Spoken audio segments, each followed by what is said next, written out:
The following content is provided under a Creative Commons license. Your support will help MIT OpenCourseware continue to offer high-quality educational resources for free. To make a donation or view additional materials from hundreds of MIT courses, visit MIT OpenCourseware at ocw.mit.edu. All right, so today we're going to take a little bit of a lightning tour through some basic topics on kind of chemical enzyme kinetics before thinking a little bit about some what you might call simple input-output relationships in terms of gene expression. Talk about separation of timescale and also this basic notion that for a stable protein, there's a natural timescale over which the concentration will go up or down, and that's dictated by the cell generation time. Okay? And then at the end, we'll then talk about different ways you can get this thing of ultrasensitivity. Right? So how is it that you can get it? You can make it so that a small change in the input concentration, say the concentration of a transcription factor, might be able to lead to a large change in the output, or the gene expression of its target. All right, we'll talk about how you can have, for example, cooperative binding at the promoter, or you can have multimerization, kind of leads to similar things here. But also, we're going to talk about this idea of molecular titration. Right? So if you have another protein that acts as kind of a sponge, then this can lead to a similar effect, and this is indeed observed in various natural contexts. So this is kind of motivated by work by Nick Buchler, who B-U-C-H-L-E-R. Turns out I was down at Princeton, or no, sorry, I was out of Duke yesterday, and so I got to hang out with Nick and talk about this work. I had previously told him that in my first lecture in the systems biology class, we like to discuss this molecular titration effect that he was instrumental in kind of elucidating how it worked. Okay. All right, so let's go ahead and get started. All right, so hopefully you all have these cards. All right, we're going to start out with some simple questions just to make sure that you know how to use the complicated devices that are sitting in front of you. Okay, all right. So what we want to do is just start by thinking about a situation where you have two molecules. All right, we're going to call them E and S. And of course, you can imagine what these might possibly stand for in one context or another. All right, so there are two rates here that are describing the rate that these molecules E and S find each other, Kf, and Kr is defining the rate at which this complex is going to fall apart. Okay? So there's this forward rate.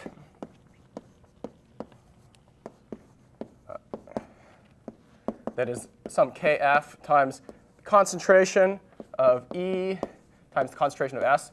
Now, I'd say that for the first part of this lecture, we will indeed use the chemistry convention of concentrations here, although we will quickly get tired of these brackets, and then we will just start writing the letters. And hopefully it is self-evident in the context that I'm referring to a concentration rather than something else. But if you're ever confused, please ask. All right, so this is forward rate, and then the reverse rate is something similar. Okay, so we have this Kr. Now this is just the concentration of the complex Es. Okay. All right, now, and many of you have spent a lot of time thinking about how we often define things. This Kd, dissociation constant, is defined as the ratio Kr over Kf. Now, just so that we can practice using our cards, what we're going to ask first is what the units of this Kd thing is. All right. Now, in general, when I ask such a question, I will give you some A, B, C, D options. Don't feel bound to. You can start thinking even before I write down the options. Yes? You agree? No? All right. I'll encourage you to think before I start writing down options. OK. But let me. All right, so either dimensionless, units of concentration, 1 over concentration, 1 over time.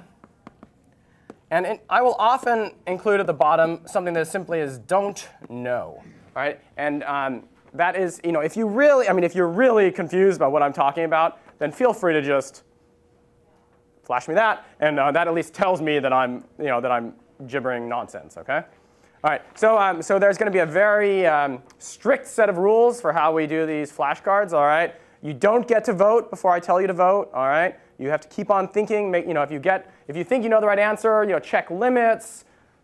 Just do whatever it is that to keep on thinking. All right, and then we vote simultaneously.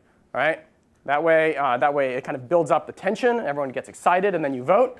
All right, it also provides me an opportunity to make sure that I can see that everybody is participating. All right, so if you don't vote, then you have the opportunity to tell the group what you think the answer should be and why. Okay. All right. So okay. All right, and the cards, right? They're both colored and they have letters on there. So the letters correspond to the answer you think. Okay. We're all on top of this. All right. Okay. All right. So hopefully, have you had a chance to think, or has my talking bothered you? Both. Okay. All right, so what we do is I'm going to ask, oh, do you need more time? And if you need more time, just kind of nod or something like that. And if more than a few people nod, I'll give you more time. But you guys are totally all right. Well, let's let's see how we are. Okay. All right. So then I'll say, okay, all right, we're we're ready. Okay. And then we're going to go 3, 2, 1, and then I want a vote on your chest. Kind of. You don't need to display it to the group if whatever. It's just here, and then tell me what you think. All right. Ready? 3, 2, 1. All right. Okay. So see, broadly, people know how to use the cards, and I'd say there's a clear majority of the group, although it's not 100%, that are saying that this thing is a concentration. All right. Now, I'd say that if the group is maybe between kind of 25 and 75% correct on these sorts of things, then I will often have you kind of pair off in pairs. And the goal there would be to try to convince your neighbor that you're right. In this case, we're a bit above 75%, so I've already indicated what the answer is. All right. In which case, but can somebody quickly say why is this a concentration? Yeah, maybe in the back. So we know both rates need to have the same dimensions. Yeah, and what are the dimensions of these rates? Concentration per time. Okay. Yeah. Okay. All right, so this is also an interesting. Yeah. So there are actually different conventions in principle, but we will. So depending on, we will often be working in numbers in most of this class, in which case it would actually just be a 1 over time. But depending on whether you're kind of doing a chemistry, So the numerators may be ambiguous depending on. But yeah, the important thing is they're definitely the same. These are definitely going to be the same. Right, and actually, but it is true that in an awful lot of this class, we're going to be thinking about numbers rather than the concentrations, because for a lot of the class, we'll be thinking about kind of finite number kind of fluctuations and stochastic dynamics. In which case, concentration, who knows what's going to happen there, right? Okay, so but these have to have the same units, right? And the important thing here is if you look at the right, you see that these things, this guy has an extra concentration up here, right? So I think that this is, it's on the one hand a trivial point, but it's just really easy to forget about as you move forward, because these things, they look awfully similar, right? There's a K, little subscript, something, right? Okay, so just be careful about this kind of thing, all right? Okay, so in these contexts, I think it's useful to. Are there any questions about what I've said so far? No, all right. So in these cases, I think that it's really very useful to try to get some intuition for what's going on. All right, these are all just definitions, but then you want to ask, well, what happens if concentrations of various things move around? Okay, so what we wanted to think about is just the fraction, and the reason we call this E is because for now we might be calling this an enzyme, and over here a substrate, something that the enzyme is acting on. Okay. But we'll see that in many cases, we might be thinking about one of these as being, say, the piece of DNA, and then this is not even a substrate. Then maybe this is the RNA polymerase that will lead to transcription. So in various contexts, we'll think about these things as having different kind of molecular identities. But for now, E and S, possibly enzyme substrate. All right. So the question is, if for now we just think about, but these are just two molecules of whatever sort, right, at some concentration, and we just want to make sure that we are on top of what's going to happen if the concentrations of each of these molecular components goes either to 0 or to infinity, right? And I think that before you do any math in life, it's good to just kind of think about these sorts of limits, because it helps to make sure that your intuition is correct. All right. In many cases, if you kind of think about the problem before, and, before you do any math, then when you go do the math, you'll get some solution. You can check to see whether your solution is consistent with what your intuition said. And if they disagree, it means you have to update either your intuition or the solution, or maybe both. It's possible. But at least one of them has to be updated. Okay? And that's a way of both getting better scores on your exams, but also improving your scientific intuition. Okay? All right. So in particular, we just want to do some limits. Okay. And we'll think in the context of, for example, if the total concentration that you're adding of this S, if it goes to 0, and what we're going to try to get intuition about is this fraction of E bound. It might be the enzyme. Right? So the fraction of this thing bound, it's defined by the concentration of the complex divided by the concentration of the enzyme plus the concentration of the enzyme in the complex. Okay? Assuming that this is the only two places that the enzyme can be located. Right? Now, and these three arrows, that's in general means a definition. Okay? All right, so the question is, if we come here, what happens to the fraction of this enzyme that's bound? And again, okay.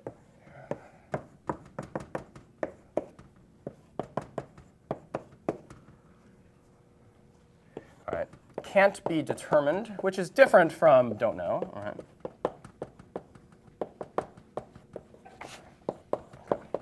And we're going to just do a few different limits. So we want to maybe go through these quickly. I'll give you just 10 seconds to prepare your card.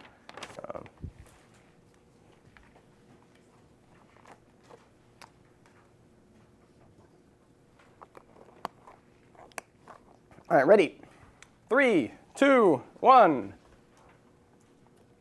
OK, so we're pretty good. Not. All right, so I'd say a majority, at least, of the group is saying that in this case, it's going to, the fraction bound should go to 0. And intuitively, why should that be?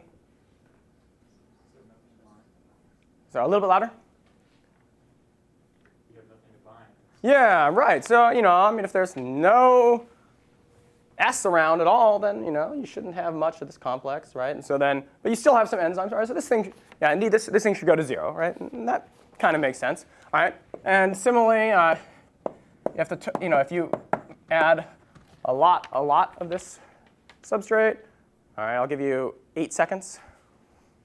So you mean the substrate on its own? Yeah, so S total, this is the total, this is if you have a test tube, and this is the amount of this sugar that you add in there, right? Right, so S total then is the sum of that and S. Yeah. Okay. All right, do you need more time? All right, ready? 3, 2, 1. All right, so this is we have a little maybe an island of people that disagree. All right. OK, so yeah, but at least in here, a majority are saying that in this case it should go to 1. All right. Of course, this is a limit and a limit. So I think these are it's always going to be between 0 and 1, but in the limit it does go to 1, right? So if you just add so much of this substrate, then you should be able to kind of saturate that binding and drive all of that enzyme into the kind of the bound state. Okay. All right, so this one is actually maybe a little bit more subtle. All right. So what if we take this limit? All right, I'm going to give you 20 seconds to think about it, just because it's roughly 3 times as hard as the last one.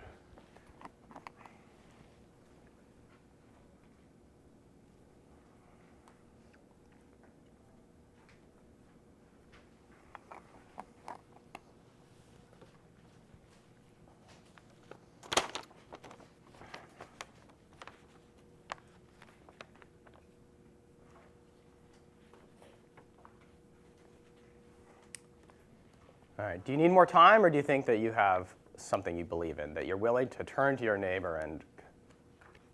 All right, let's see where we are. Ready? 3, 2, 1. OK.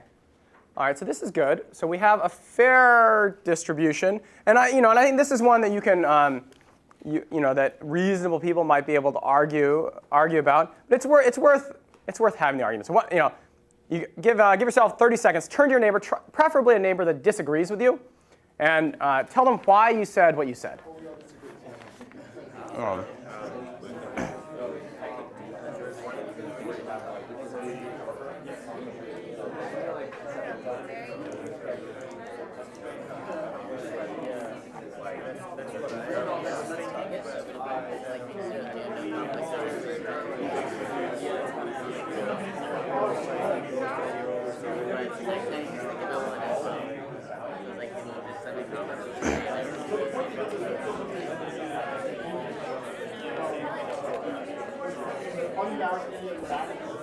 Right? So S is much greater than E, and basically means that it doesn't matter. Yeah, but exactly. But if S is greater than 6 and it equals 0, then it's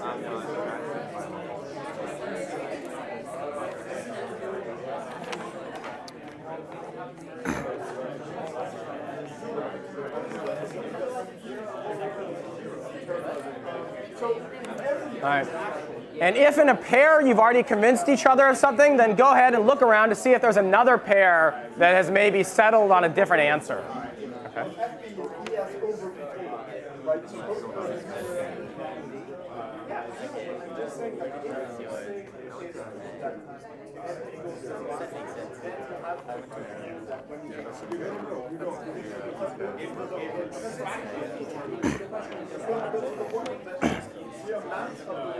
All right.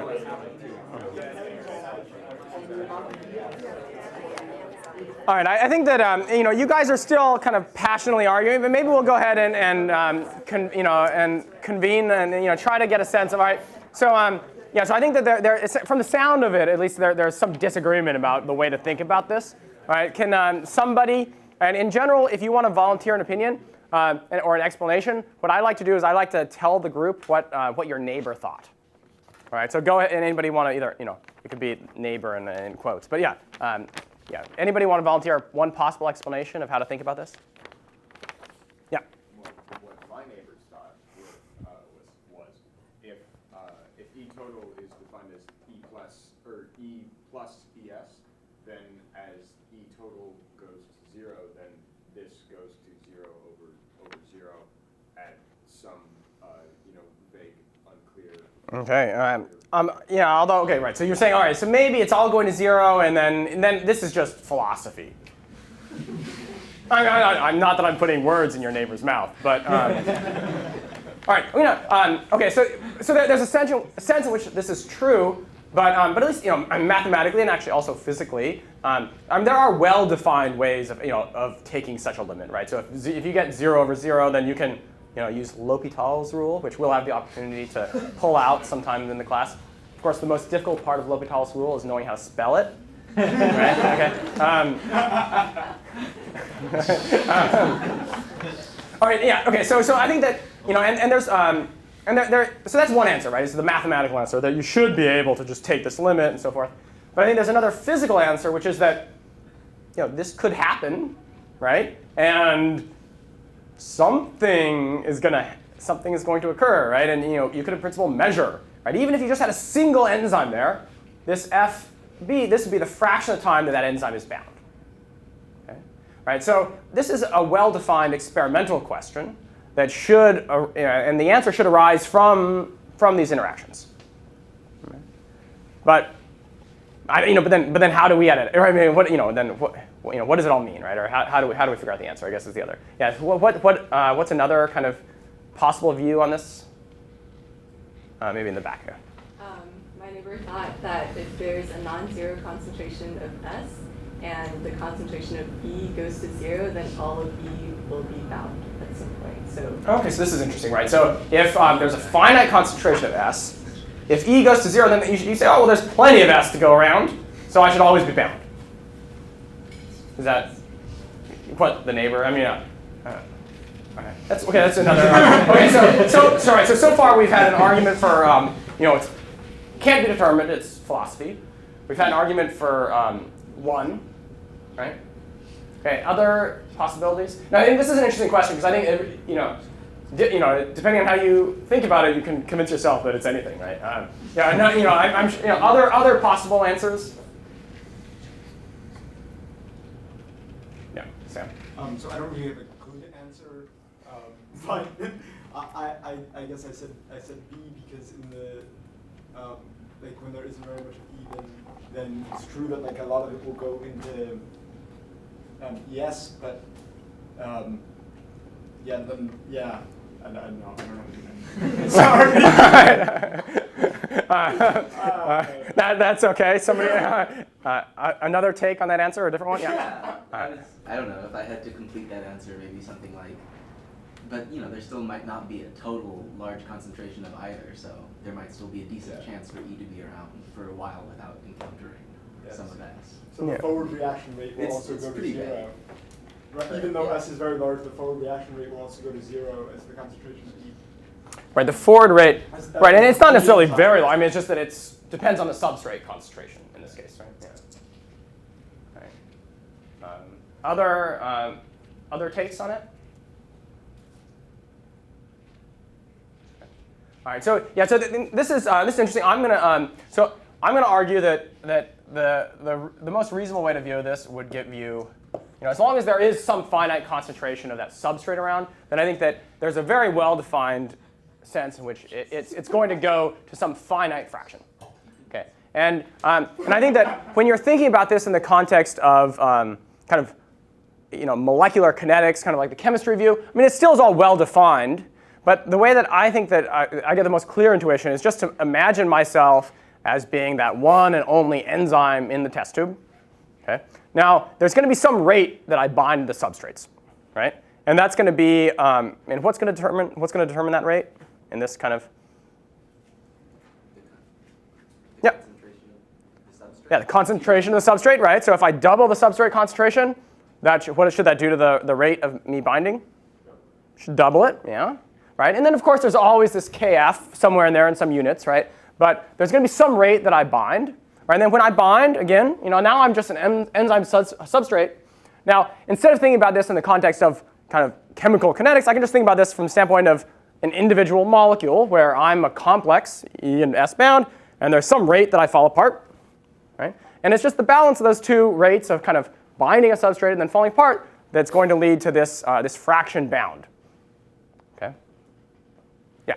Taking what you just explained, couldn't you think about it as being always either 0 or 1? Because when you're in the case of having one enzyme. Yes, yeah. So right, so I mean, if you'd like, we could put an average sign here. So say an average over time. Yeah, because in many cases, what we're really interested in is the fraction of the time that say the promoter is bound or the enzyme is bound or whatnot. And if you have many molecules, then at any moment in time, the average is kind of the time average. But if once you're down to a single molecule, then you really want to take a time average. Yeah. We're gonna we'll revisit this in just a moment. Using the math. But what's interesting is that the math also can mislead you. So you have to. Are there other questions? I mean, I'm happy to take if somebody wants to argue forcefully about what their neighbor said was right. Then I'm happy to. All right. Yeah, we will come back to this in a little bit.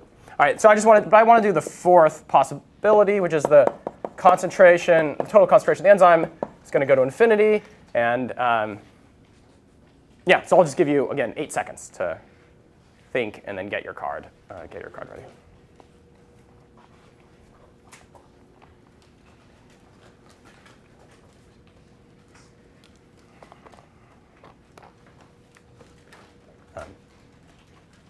All right, are you ready? All right, 3, 2, 1. OK, so we actually have a fair amount of disagreement, kind of between A's and B's, it seems. All right, I think there are enough. All right, so go ahead and, yeah, again, turn to your neighbor, but maybe find somebody that disagrees with you. Sometimes there are pockets of people that agree one way or the other, or that think one, try to find each other. Yeah.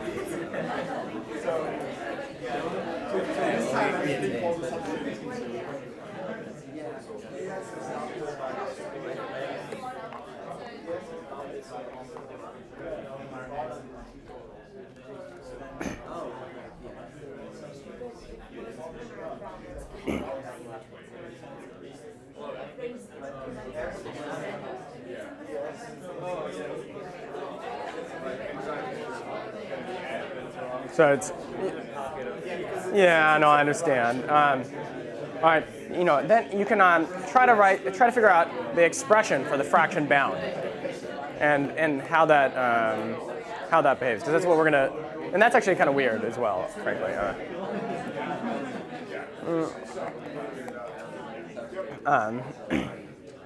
right, why don't we go ahead and reconvene, just so I can see, and maybe let's go ahead and re-vote so I can see if anybody convinced anybody of anything else. All right, ready? 3, 2, 1. All right, okay, so it seems like now I think there's pretty good agreement that the answer to this is going to be A. All right, there were a fair number of people that said B before. All right, so here comes a curvy lines. Okay, right, and so the idea here is just that if you really have much, in the limit of the enzyme concentration going to infinity, then in that limit, the fraction bound has to go to 0 because you just don't have any substrate to bind. And even if all the substrate's bound, and indeed in this limit, what fraction of the substrate ends up being bound? All of it, right? So then, indeed the fraction bound is just going to be the concentration of the substrate divided by the concentration of the enzyme. But in the limit of the enzyme going to 0, then in the limit of the concentration of the enzyme going to infinity, then the fraction of the enzyme bound is going to go to 0. All right, you're unhappy. Actually, I think having made an extremely eloquent argument, number 3 for B, I actually think that answer is wrong. Okay. All right. So now, all right. So this one. Yes. I mean, you had convinced me, but now that. All right. So yeah. Okay. So what? All right. No. What? Yeah. What? Because, if you take E total to 0 at fixed S. Fixed S. Yes. Then the reaction rate is oh no. Yeah. No. You have to take the limits carefully, I think. Is a ratio rate of like the forward propensity and the backward propensity. Yeah, but I think that there is a, yeah, I think that the clearest way to think about it is as just that single enzyme, because it's certainly going to have some rate of binding, and then once it's bound, it's going to have some rate of falling apart, and that ratio, that ratio is not a function of whether there's one enzyme or two enzymes. So that ratio is well defined, and it is indeed so the time average of the probability of that enzyme being bound is indeed a well-defined quantity. So couldn't you then say D and it depends on the KD? Well, I mean, people always like to argue D's. I would say that we'll go and we can write down what the expression is actually now, and then you can decide whether you think D is justified, right? Okay, because we can also just try to figure out, what's the equilibrium of this thing, right? So the change in the complex concentration as a function of time is just, it's going to be the rate of creation minus the rate of destruction, right? So there's just going to be this K forward, E, S, oh, sorry.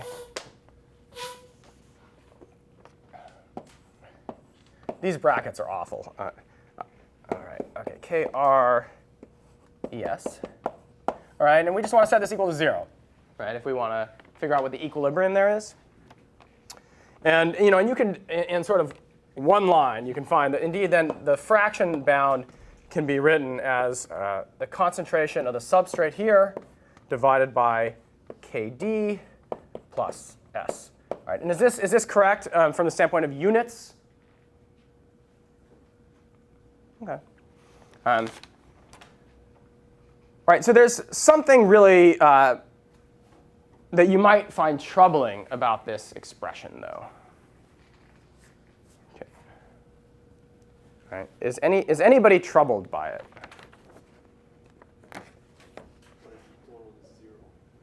Right, you can say, well, what if E total is 0? Okay, I'd say that if E total is actually 0, now I think that the fraction, now I think that's an ill-defined quantity. So at some point I'll side with the philosophers here. Right? But for other, if there is an enzyme to talk about fraction bound, then yeah, so it's related to this, but it's right.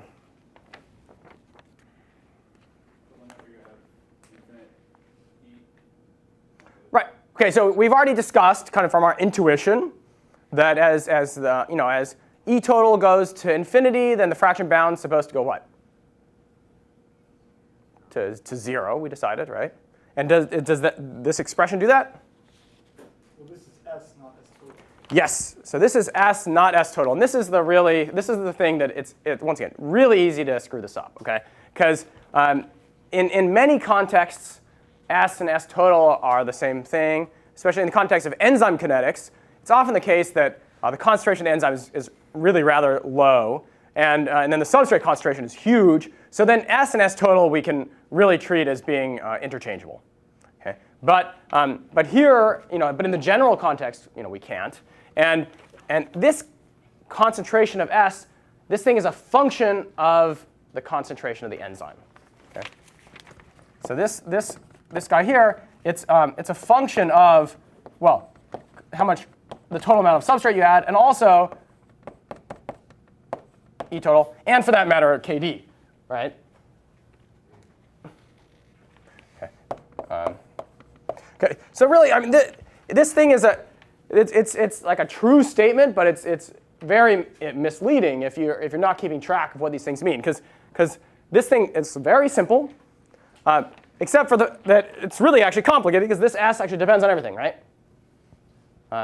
Now, there's one context in which you can be, I think, safe in assuming that S and S total are the same, and that's in the limit of, for example, E total going to 0. So if you just have one enzyme, then this expression is essentially always valid, right? I mean, OK, every now and then, you might be using up one of your substrate molecules occasionally, right? But it's pretty safe to say that in the limit of E total going to 0, when it's just in the limit of one enzyme, then it's really just described by a curve that looks like this. Okay? And this curve is something that you see over and over and over again. Right? And this is the fundamental reason that Michaelis-Menten kinetics looks the way it does. Okay? But this is going to be very useful for us because in many contexts that we're interested in, we want to think about, for example, the rate of expression of some gene. Right? And what we want to know about is the fraction of the time that it's going to be bound by, say, a transcription factor. Right? So then, in the simplest case, we get an input-output relationship that is just given by this, because there's just one or a few copies of that DNA, so it doesn't really sequester the transcription factor that's going to be binding it. Okay. Do you guys understand why this is weird, but anything you have to be careful of, so forth? Okay. All right. And more generally, I strongly recommend that in all of these sorts of problems, it's good to just plot some things, right? So plot, for example, the fraction bound is a function of, if you vary the substrate concentration or so. Because this, often you think that you know what's going on, and then when you just go and sit down to draw some curve just to get your intuition, you realize you don't know where it starts, you don't know where it ends, you don't know what it does in between, and it's embarrassing, but it's only when you sit down and try to do something like that that you realize that it's not obvious, right? So just for example, it's useful to imagine a situation just between a similar E and S, where if we just for the sake of argument say that S total is around this KD. Okay. All right, now what we want to do is ask, what's the fraction bound, as a function of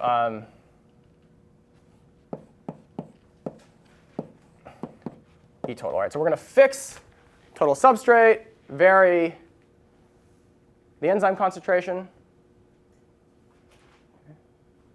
So we already know what the limit here should be, right? If we go to infinity, what should this go to? 0, right?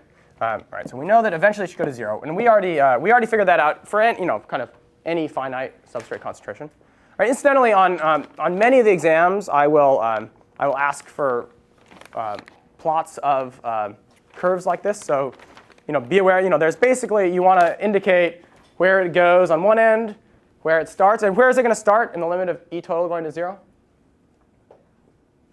Half, right?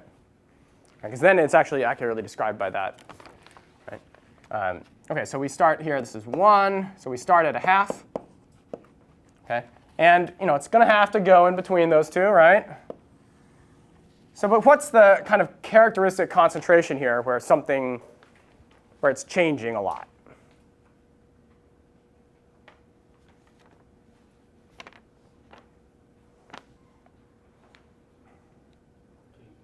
Yeah, KD. KD is actually the only concentration in the problem, right? So that means that that's what sets kind of scale. And I don't know whether KD exactly where it should be, but something in there, all right?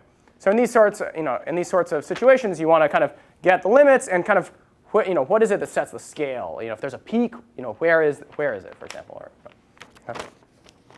All right, so I encourage you just for a few kind of toy examples, just draw some of these things. It's a fun way to spend a Saturday afternoon. All right. All right. Are there any questions about what we've said so far? Yes. What's the FB when E total equals KD? Right. OK, so the question is, what is the fraction of the enzyme that's bound when E total is equal to KD, right? And yeah, so I think that we could figure it out, but it might actually be a little bit of math. Let me see if it's. Yeah, so I can't. I know I'd have to think about it, but it's going to be around like a third or a fifth, or somewhere in there. Okay. But if somebody gets bored with what I'm saying, they can do the calculation and report to us at the end of class.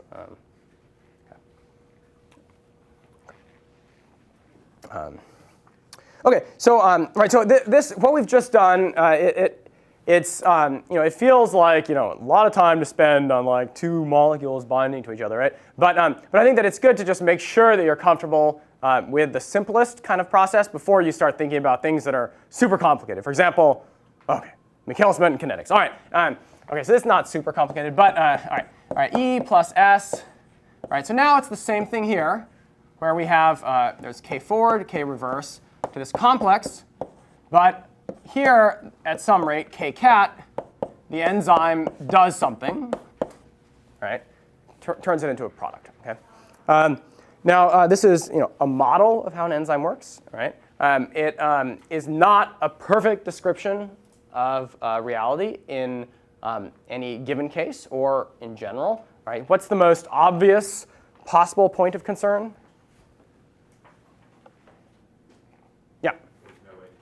No way to go back. Well, that's OK. What's the matter with that? Well, sometimes there is. Well, sometimes there is. OK, yeah. Right. OK, so that's one. Right. So, but I'd say the problem is in some ways more fundamental than just sometimes there is, though, right? And what's the? Because OK, right. It's true that sometimes, but sometimes lots of things happen, right? Sometimes, the enzyme binds two substrates. I don't know. So there are, on any specific case, there are many ways that this thing can fail. Right? But on a fundamental, there's a more fundamental sense in which it's a problem. Yeah. The rate at which it produces the P doesn't depend on any other like small molecules or other concentrations. OK, right. So that's right. So what Sam is saying is, all right, well, this kcat is not a function of other things, and no, that's true. It's true, and in many cases it might, but I guess what I'm really trying to ask is. There's a real sense in which this thing is failing fundamentally kind of for any enzyme. And I just want to make sure that we're all, yeah. Dissociation of P and what? From the enzyme. OK, so what's the matter with you don't like the dissociation? You don't have any dissociation there. You're assuming that the KF of dissociation. Oh, I'm assuming that yeah, although, I could argue, oh, well, kcat is some kind of bulk parameter that tells you about the rate of breaking some bond and dissociating, and it's a simple model. We don't want to ask too much of it.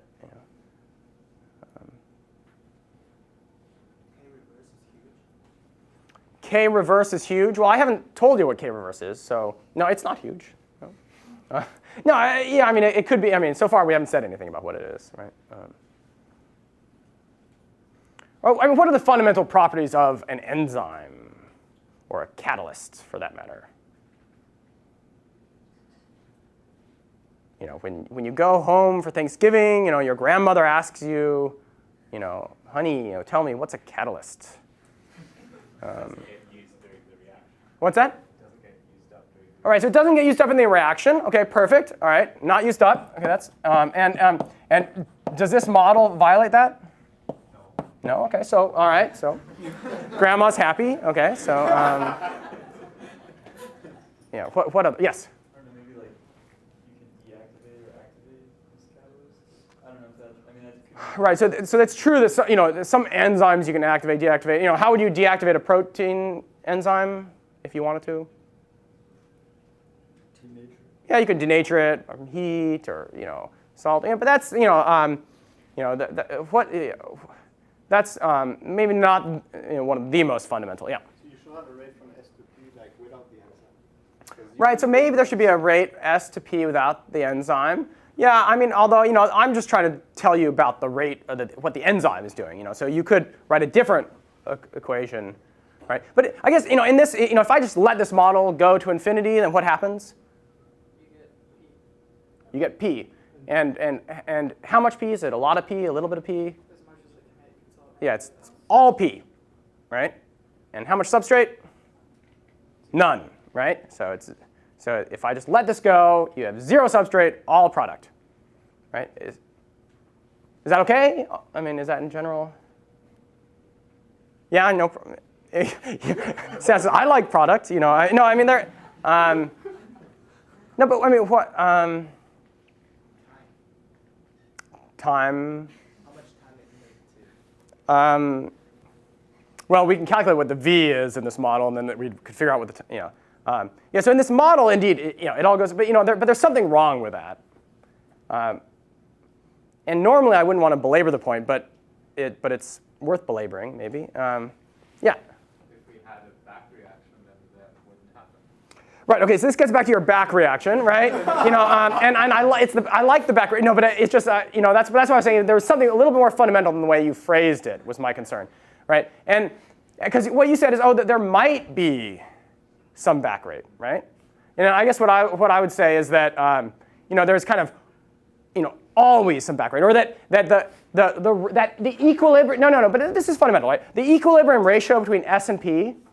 How does the enzyme change it? It doesn't change it, right? So if you take the enzyme invertase, right, and you put it in a test tube with sucrose, it's going to break down almost all that sucrose, right?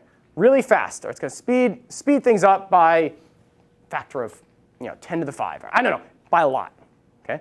But if you leave it you leave the test tube for a year, it comes to an equilibrium with the enzyme. If you left it in the test tube without the enzyme for 1,000,000 years, you would get to the same outcome. Okay? You come to some equilibrium between the substrate and the product, and that's a function of the kinetics. All right? There's a delta G and so forth, right? But the important point is that the enzyme does not change that equilibrium. Okay? Right? Yes. Just a question. Like this model is effectively automated. Like if you Yes. leave it in the test tube for 1,000,000 years, then the ATP will Exact- all be consumed yes. and all that things. Yeah. But If the, you keep providing ATP, then you should monitor. okay, well, first of all, not all enzymes actually are coupled to ATP. So ATP is a way of putting in a big delta G, right? So that you can really push things far, right? But and ATP could in principle be included as a cofactor, and then you take the overall delta G of that and then calculate it. But if you want to keep on adding it, you could. Then it complicates things. But I think for many enzymes, it's more straightforward. Just think about enzymes that don't require any extra input of energy, right? So they're just lowering the energy barrier, and they're just speeding up the rate of reaction. But the important point there is that they're speeding up both rates. Okay. Right. So the equilibrium between those two is not going to change, right? And that's why so this thing it's a great model, but it's like all models, you have to make sure you keep track of what the assumptions are going into it, okay? Because this is going to violate the laws of physics, right? If you take this model too seriously, right? Yes. I don't understand what the fundamental principle that's being violated is. Like, why is it not that you can have a stable, everything is product, and that's you never see S in nature. How's that not a physical situation? So if you had a really small test tube with 1 G and 1 S, you just Okay. All right. So, but the same statement that we talked about for single, then you would want to, if you had just a single substrate going to product, then you would want to talk about the time average, because the thing is that the equilibrium is determined by the delta G of the reaction. Okay. And that's going to determine the equilibrium, whether you have the enzyme there or not.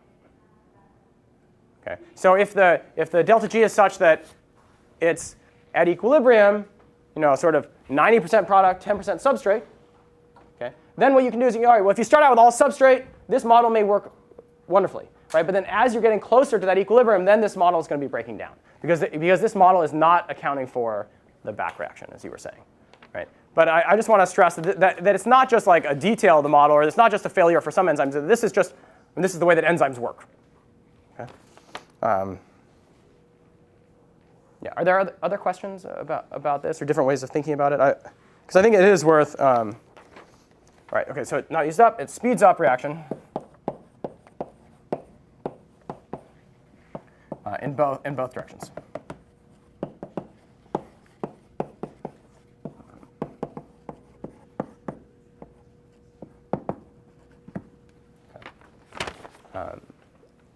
That's not necessarily true. You can have an enzyme that is only really capable of going in one direction. Really? We should meet after class, and you can give me your. No, I mean. Yeah, no, it's just not allowed. No, I mean, I don't think that it's a matter of. So it's true that enzymes can, and this is getting to the other, I think, fundamental point of an enzyme, which is that they can, especially enzymes in biology can be kind of exquisitely specific.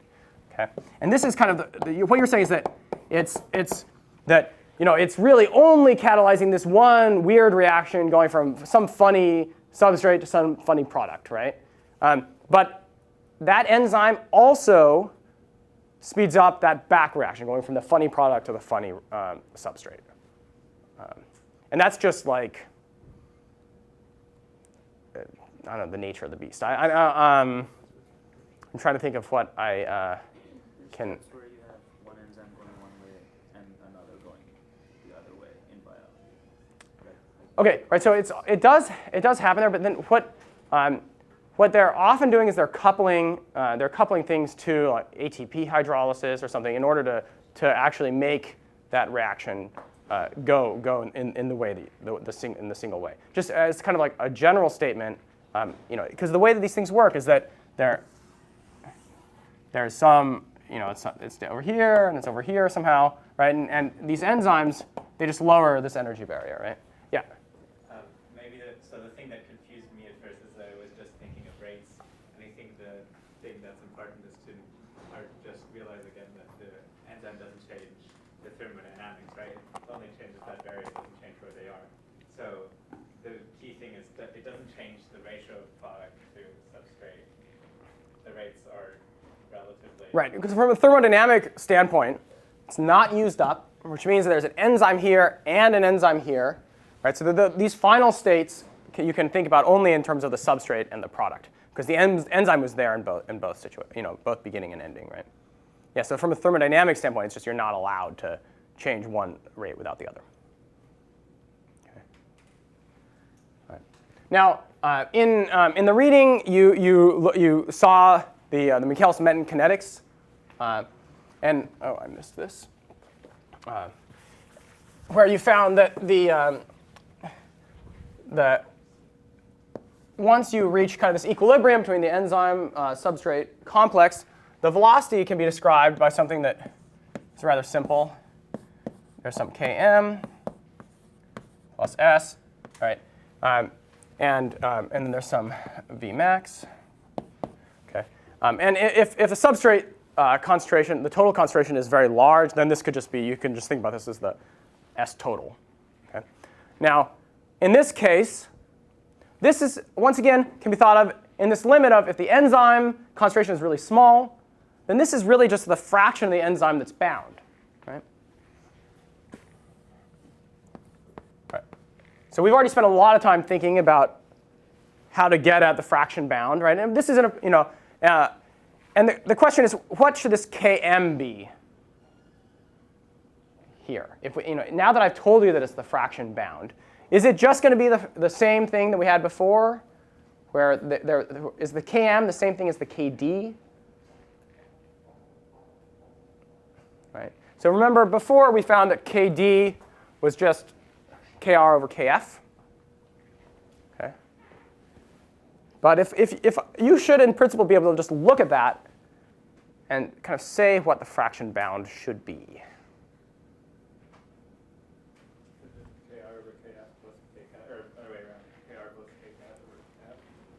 Yes, right? Because now it's really, from the standpoint of the enzyme, right, there's some rate at which you form the complex. And now the lifetime of that complex has been reduced, because now there are two ways for the complex to fall apart, right? One is that it can just go back where it came from.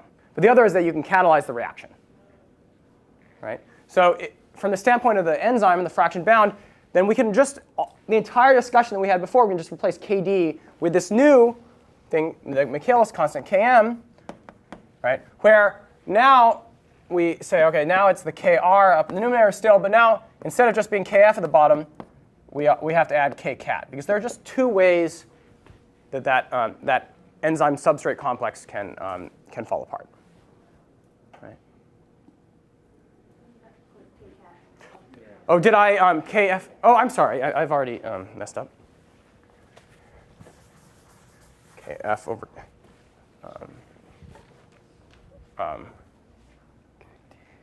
right. So yeah. So Kcat has to be with Kr, right? OK.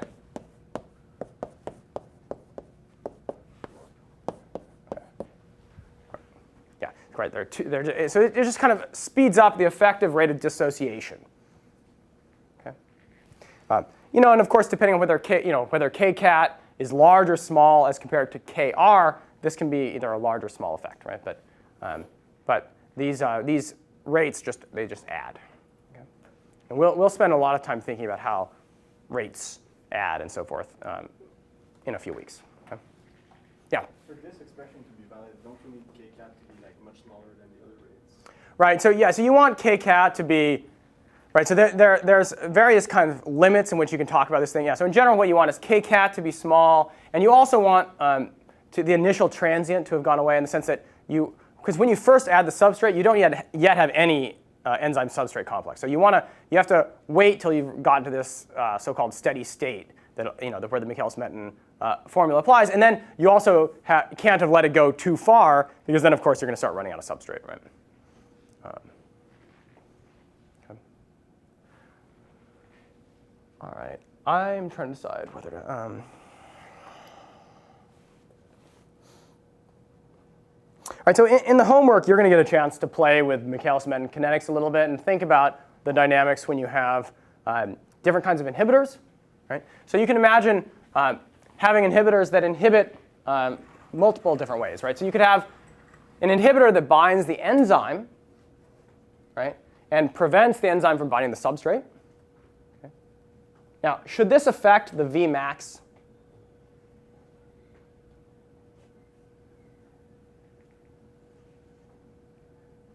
All right, we'll think about it for 10 seconds. We'll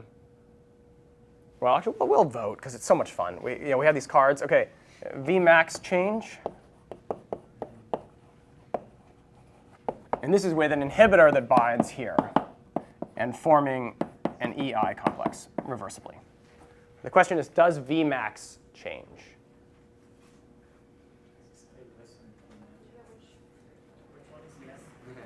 In terms of like A, B, C, and D. OK. Oh, yes. OK. A is yes, and B is no.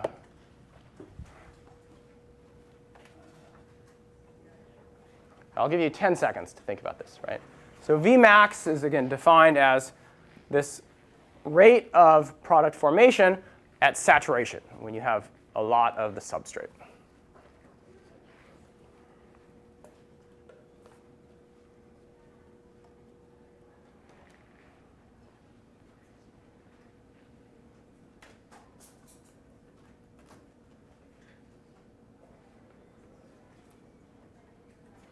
All right, do you need time, or will time help? All right. Well, who wants more time? Just nod if you want more time. All right. OK, well, let's just see how we feel. All right, let's go ahead and vote. OK, so the question is, if I add this competitive inhibitor, the question is, will Vmax change? Okay, ready? 3, 2, 1. Okay, so we have, I'd say a majority of B's, but some A's. All right, can somebody give the intuition for why Vmax should not change? Yes. Vmax is when substrate is far access to the enzyme, and at that time all of the enzyme is bound to the substrate, not to the inhibitor. Right. Okay. Right. So Vmax occurs when you have, lots and lots of substrate. And of course, the condition you have to be a little bit careful because it's not just having more substrate than the enzyme. Okay, but it's when it's when the substrate is saturating. Okay. Right. So if you have lots and lots of substrate, then the important point there, right, is that it's when you've pushed this reaction all the way over here, so the enzyme is just all the enzyme is bound, right? And that's when you get this maximal rate of product formation. Okay? And it's true, you might need more substrate in order to get all that enzyme bound, because you have to pull the enzyme away from this side reaction, right? And indeed, this kind of inhibitor alters the Km, the effective Km of the reaction, rather. Okay? But it does not affect this Vmax. Okay? Whereas other inhibitors can bind this complex and prevent it from catalyzing the reaction, right? And that will instead affect Vmax, but won't affect Km, right? So, so this was a powerful way that enzymologists have used to try to get at mechanism of inhibitors, right? So if you have some small molecule that you know somehow inhibits some enzymatic reaction, you want to know, well, how is it doing that? One thing you can do is you can titrate in that inhibitor and then measure the Michaelis-Menten curve to get out the Vmax and Km to try to get a sense of mechanism. Okay? Oh, and I always say that we should be drawing these things. So V as a function of, and this is in the for a lot of substrate relative to the enzyme. Then we can indeed say, all right, it's going to plateau at Vmax at concentration Km. It's at half. And then it plateaus. Okay? This is a very, very, very common curve. Lots of things in biology and in life start at 0 and plateau. And there are almost only 2 ways you can do that. OK, there are more than 2 ways, but there are a very small number of ways you can do that. Okay? And this is one of them. Okay. Any questions on kind of these Michaelis-Menten kinetics, inhibitors? You're gonna spend couple hours over the next few days thinking about this. So, okay. All right. So what I want to do for the last 20 minutes is switch gears a little bit and to think about the simple dynamics of gene expression. But the ideas that we've just been talking about end up being just very relevant for the simple models here. All right. So what we want to think about is a situation where we have some transcription factor X that is activating expression of gene Y. Okay, so we have X activating Y. Now, the way that we can think about this, for example, is that we may have X, which together with some signal S sub X turns into, do I want to have this? OK, well, some X star, right? And it's X star that can bind to the promoter and lead to expression of Y. Okay. Now, in Uri's book, he talks about this idea of a separation of timescales that is often useful to invoke when thinking about gene expression. What was it that in this context was, what was the fast event? Sorry, what was it? Activation of X, right? So in many cases, if this is a sugar or small molecule that is going to be either activating, in this case, activating X, that can occur really quite quickly, right? Often maybe less than a second. Okay. The rate limiting step, it would then, in many cases, be getting the signal into the cell. So depending on how that works, okay. Right? Then, so this occurs very rapidly, right? So. And then what that means is, so if we look at a signal Sx as a function of time, where it starts out being absent, and then all of a sudden sugar appears in the environment, right? We can think about the concentration of X and X star, right? So X starts out high and then quickly goes down, right? Whereas X star, we'll do the reverse here, quickly comes up. And this should be flat. Okay. All right. Now, what is it that Y will do as a function of time? All right. So if X is an activator, that means that before X star became available, then there was no expression of Y, so it should be low. Okay. All right. Now X star is so X is quickly activated, turns into X star. Right. So we start expressing Y. Right. So right. So how does this? Roughly what does this curve look like?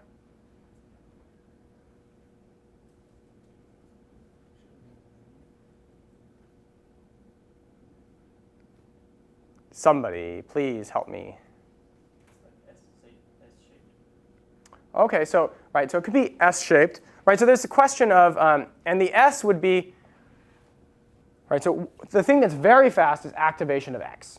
Right, and then what's really still rather fast is equilibration of X star on this promoter. So that might still be very rapid, because these things were nearly instantaneous. Right, but coming to equilibrium here still might happen over time scales of seconds. Right, so it might be, right, so that means that you actually sort of quickly start getting expression, at least on the on time scales that are relevant in terms of hours kind of time scales. Of course, it still does take time to express. So it takes minutes for the RNA polymerase to transcribe, and then of course the ribosome is going to have to do something, right? But at least in terms of, well, what do I want to ask? OK, well, let's write down the equation that Uri invokes, and then we can talk about, because there's a very real sense in which it does maybe look a little bit more S-like, but at least in terms of Uri's kind of formalism, he often would say, OK, the change in the concentration of this protein, right? It's going to be some function of, in this case, X star, right? And then there's another term here, which was the minus alpha y. Right, what was the minus alpha y due to? Right, so there are two terms, right? So there's alpha, and it's going to be the sum of two things. So there's alpha due to degradation, right? So if the protein is degraded actively in some way, right? But if the protein is not degraded, then does that mean that alpha is equal to 0? No, right? So what is this other thing? This other term? Right, so it's alpha due to some growth, and just cell growth leads to some dilution effect, right? So if you have the same number of proteins in the cell is growing, that means the concentration is shrinking, right? Now, the reality of this process is that it's complicated, right? Because cell growth is not uniform. There's all these, but if you kind of average over things, then a reasonable description is just to say, all right, just a first order kind of effective dilution rate. Right. If you want to, you can write down like a more kind of detailed formula or a model where you say, oh, if cell growth does this, then this is, it's going to kind of wiggle a little bit over the course of the cell cycle. But this is a reasonable description. Okay? Now, what this is saying is that even if there is no active degradation, then there still is an effective term, right, due to this dilution. And this means that if we immediately activate, and if f x star at time t equal to 0 here, if it just goes to some beta, then what is the long time solution of this equation? Beta over alpha, right? So we know it should eventually come to beta over alpha. Okay. Now, if and how long should it take to get? What's the characteristic time scale for it to get there?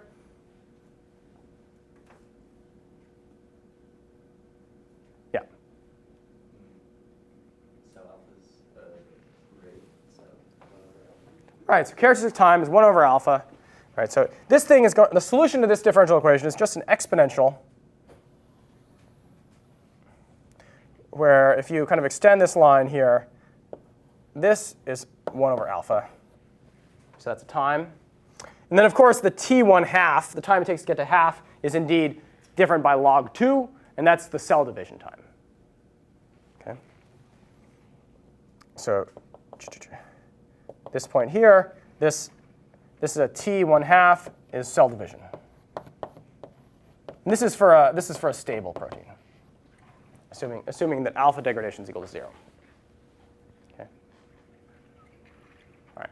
So the thing to remember is that this basic differential equation of y dot is equal to like a minus alpha y. This is an exponential, right, going to 0. Whereas if you have a constant term here, then it's an exponential going to some non-zero value. Okay. All right. So indeed, if the signal here goes away, then we quickly come back here, right? So this comes here, and then this. Does it go back down to 0? Is it more or less rapid returning to 0 than it took to come up? All right. Okay. We'll ask. Okay. So this is going. You know, do you think that? Okay. So there's some. How can I phrase this? Is it okay? What faster decay? Question mark. A is yes, and B is no, and you can always do C or something if you don't know what I'm asking. Okay. So the question is now we've turned off the signal. Is it going to go away faster or slower or the same? Right. Well. Okay. This is faster. Okay. B can even be slower, maybe. C is same. Okay. Do you understand the options now? I'm asking. Okay. So we stopped expressing y. So concentration of y is going to decrease, right? Question is it going to go away faster, slower, or the same as the rate that it came up? All right, do you need more time? All right, ready? 3, 2, 1. OK, so right, we have a fair agreement that this thing it's going to be the same. All right, so there's a characteristic time for it to come, and it's the same characteristic time for it to degrade away. Okay. Right, so this, I would say, is not a priori obvious, right? But it's really just the nature of when you have these sorts of situations, and this is always this sets the time scale for if you want to change the concentration. It doesn't matter whether you're going to 0, finite number, or if you go from high to low but not 0, again, it's going to be exponential with the same time scale. Okay. Right. So if you want that to be faster, right? If you want to be able to respond more rapidly, then one solution would be to actively degrade the protein. Right? Now, it's obvious that degrading the protein actively will allow it to go away more rapidly. What's perhaps less obvious is that there's a real sense in which degrading the protein allows this response to be more rapid as well. Okay? But of course, did we keep everything constant? If I say, oh, I want the curve to look like this, can I just increase the degradation rate?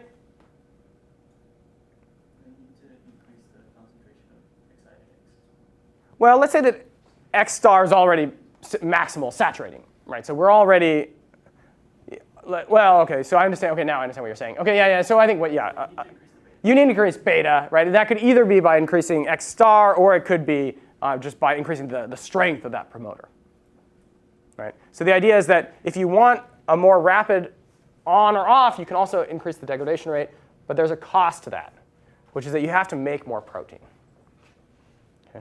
And indeed, many transcription factors are indeed actively degraded. Right? And that may be because if you are using these transcription factors to turn things on and off, then you want to get rapid responses. Right? And also, transcription factors are often, they're not expressed at the same high levels as like structural proteins. Right? So that means that the cost of degrading them is not going to be as severe. Right? If you're actively degrading things that are, cell wall type components, that's going to be really costly, right? Okay.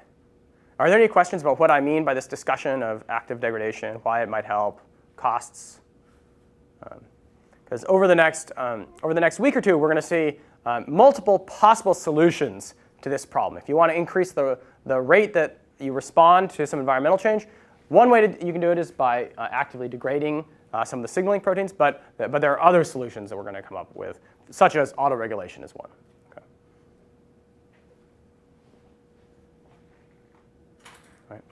All right. Okay, so just in the last few minutes here, I wanted to say something about this question of ultrasensitivity.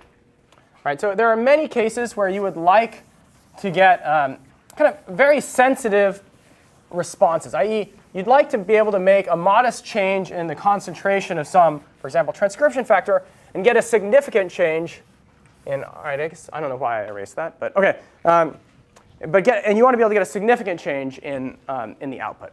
Right? And one way that you can do this is by having some sort of cooperative binding. Right? So if you have dimerization of a transcription factor before binding, then you, for example, can get a more sensitive response. Right? So one way to think about this is if you have an X activating Y, right, in the simple case, then the rate of Y expression as a function of, and here we're just going to write X for now, and we'll just assume that all X's are indeed active. Okay. Now, if it just is a single X binding Y, then this should behave just like this Michaelis-Menten formula, where there's some maximal rate of expression here. There's going to be some KD at which it's bound half the time, and then some curve that looks like this. Okay. So this would be an example of something that's not ultrasensitive, in that you don't get a significant change in the rate of Y expression, or the equilibrium Y value, if you'd like, right? As a function of changing X. So as you start having more and more X, you indeed get more and more Y, but it's all that ratio. If you double X, you always get less than a doubling of Y, right? So the question is, what can you do to make things somehow more sensitive? Right? You'd like something that looks a little bit more, well, the ultimate would be 0 and then beta. And indeed, this would be this logic kind of limit. Right? So this is Y expression as a function of X. Right? If you didn't get any until some KD, and then all of a sudden you had beta, right, that would be as sensitive as you could possibly. This is ultra sensitive. Okay. Can somebody, so there was one solution that was talked about in the book to get something that's a little bit more like this. Yeah. Cooperative binding. Yeah, cooperative binding. Right. So we often describe these functions as a function. This is the rate of expression as a function of X as via some Hill equation. Right. So I'm just going to write X's here.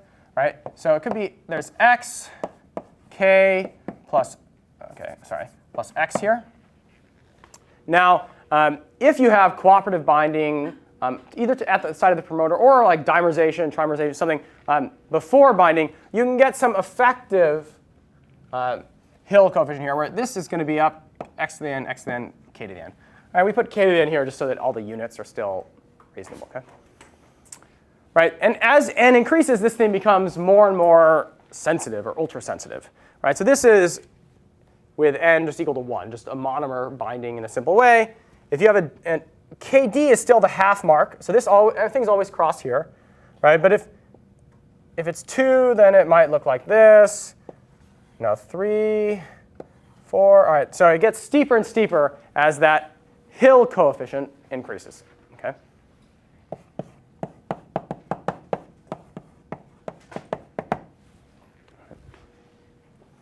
So as Uri mentions, for many input in many genes, if you go and you measure these things, you often get something that's reasonably well defined by this with an n, somewhere between 1 and 4. Right? So things are often moderately cooperative.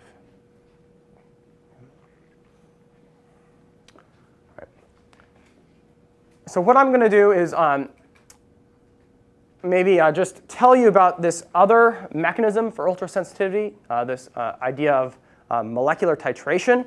I'm going to leave you with the basic model or the basic idea.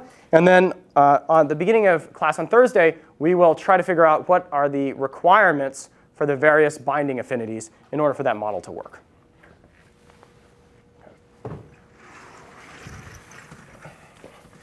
right, so what's neat about this is it's a situation where you can get something that is ultrasensitive without any cooperativity. Okay. And the idea is that you have some x that is indeed binding to the promoter to activate expression of y.